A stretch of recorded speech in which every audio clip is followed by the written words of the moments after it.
ahlu sunna wal jamaaca ee annagu heshiiskan ku heshiino waa kan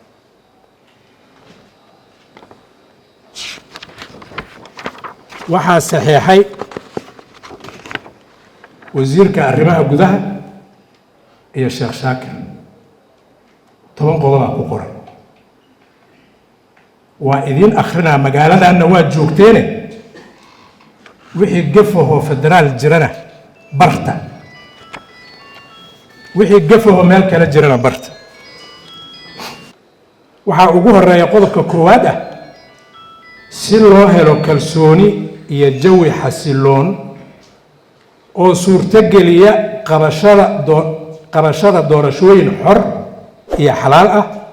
waxaa lagama maarmaan ah in hay-adaha amniga heer federaal iyo heer dowlad goboleed ee galmudug ay si rasmi ah isaga kaashadaan sugidda amniga caasimadda dhuusamareeb ee dowlad goboleedka galmudug qodobkaas waa kan la gaarsiiyey heshiiskan ayadoo laga amba qaadayo 400 oo ciidan ah oo isku dhafa oo isugu jira ahlu sunna wal jamaaca iyo dowladda federaalka hal la adeejiyo in la yiraahdo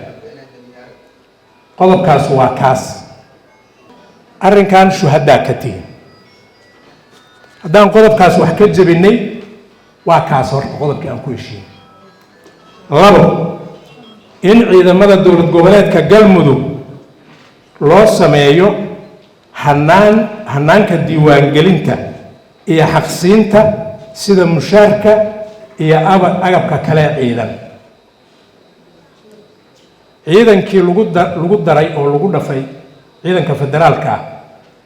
kama xaq duwana kamana agab duwana ciidanka ahlu sunna looga yimi 3 in ciidanka xoogga dalka Soomaaliyeed kuwa gaarka u tababaran ee danab iyo ciidanka nabad sugidda iyo sirdoonka qaranka iyo ciidamada la diiwaan geliyay ee galmudug la isku dhafo si ay uga wada howlgalaan deegaanka galmudug haddaan samayn hana lagu qabsado haddaan samaynana waa samaynaa hana loo soco 4 qayb qodobkaana waa muhiim waxaan rabaa inaad dhegaysataan in qaybta 22aad ee ciidanka xoogga dalka Soomaaliyeed ciidanka sida gaarka u tababaran loo yaqaan danab iyo ciidanka nabad sugidda iyo sirdoonka qaranka ay si rasmi ah ugu soo wareegaan xarumaha magaalada dhuusamareeb habbaxeen miyaa qabata marka dhan taas ku heshiin hadli mayno haddaysan bixin miyaa meesha geli karta ahlan wasahlan in agoonta ciidanka dowladda federaalka iyo dowlad goboleedka ay helaan daryeel dowladeed oo waafi ah weli waxba lagama qaban waa howl dhiman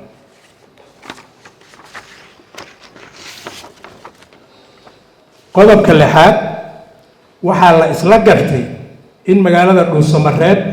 laga dhigo gogol nabadeed ay ka soo qayb galaan dhammaan beelaha deegaanka galmudug iyo qaybaha bulshada sida odayaasha dhaqanka culummada dumarka iyo dhalinyarada shirkaas wasaaraddu waxay u magacaawday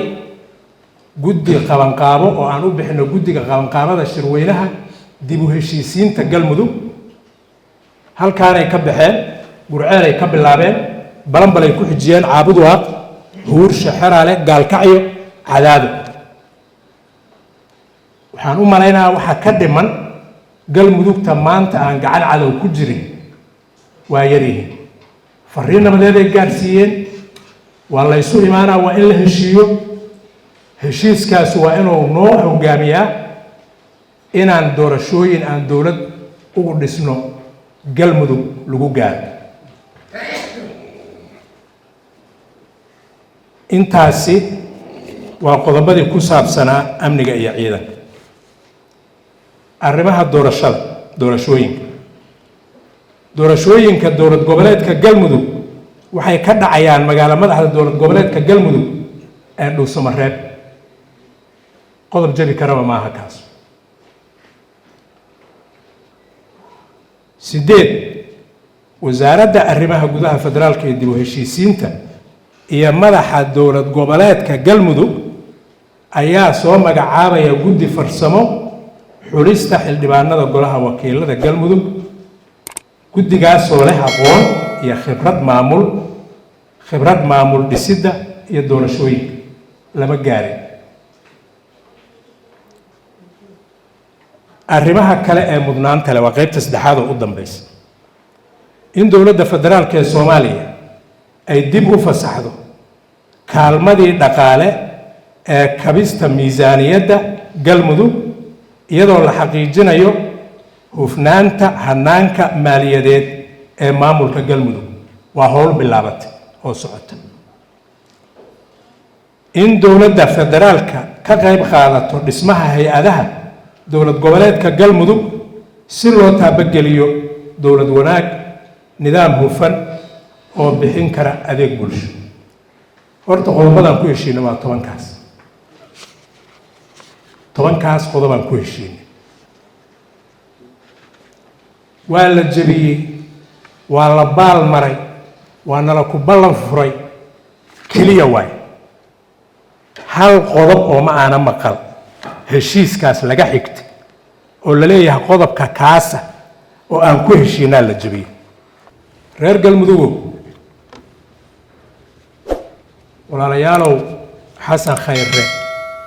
darajo ka maqanna uma soo doonan Dhuusamaree, lacag aad ka soo heshidna uma soo doonan, gabar inuu ka guursado iyo baayac mushtar inuu ka sameeyana uma imaan.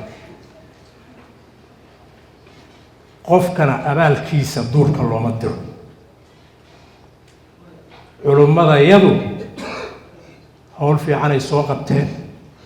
10 sano iyo 11 sano howl ah oo deegaankan u aayay oo caawa shirkan inaan halkaan fadhino nabadeeda ilaahay ka sokow ayagu ku abaal leh. ahlu sunna inay nidaamka wadanka ka jira oo Soomaaliya dowlad goboleedya noqotay meel ka gasho maahee